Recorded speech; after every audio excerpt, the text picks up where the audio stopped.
sacrifice. Lord, take control, take control. Have you ever found yourself convincing yourself that there's something to be gained from sin? Friends, we ought to realize and be reminded every day that any time that we sin, no matter how small or large that may seem in the eyes of men, every sin is the same in the eyes of God.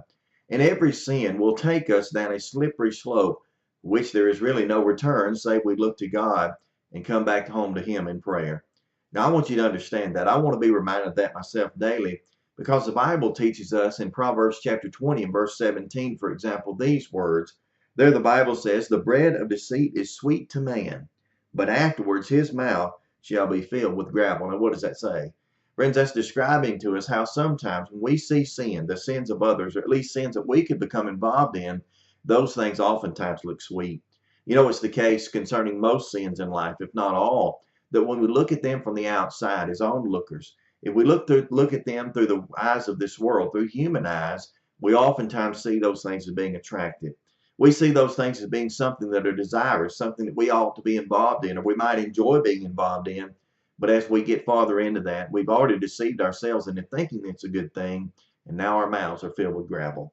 Friends, I don't know that I've ever had my mouth filled with gravel, but I've been to the beach and I've been to situations where I've fallen in the dirt or the sand, and I've had that sand within my mouth. And it's one of those things, you know, you just kind of spit and sputter and you try to get rid of it, and there seems to really be no end. You know, that's the way I hope and pray that sin feels to me every day, and likewise to you, that as soon as we commit it, when we do, and we often will, as soon as we deceive ourselves into committing those sins, I pray that we'll always feel as if our mouths are filled with gravel, because that's basically our warning sign. That's basically our reminder, if you will, spiritually, that we need to shed ourselves, get away from those things, and flee from them as far as we can.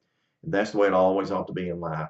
It's my prayer today that if you'll examine your life carefully and you find yourself committing sin, or at least find yourself being attracted to sin, don't be deceived into thinking those things are wonderful and great. Don't be deceived into thinking that those things offer you anything except for to have your mouth being filled with gravel. That's what God inspired the proverbial writer to write, and it's absolutely true. So I want you to take this today. Allow this to be your daily dose, and allow yourselves to be filled with encouragement. Thank you. Take control.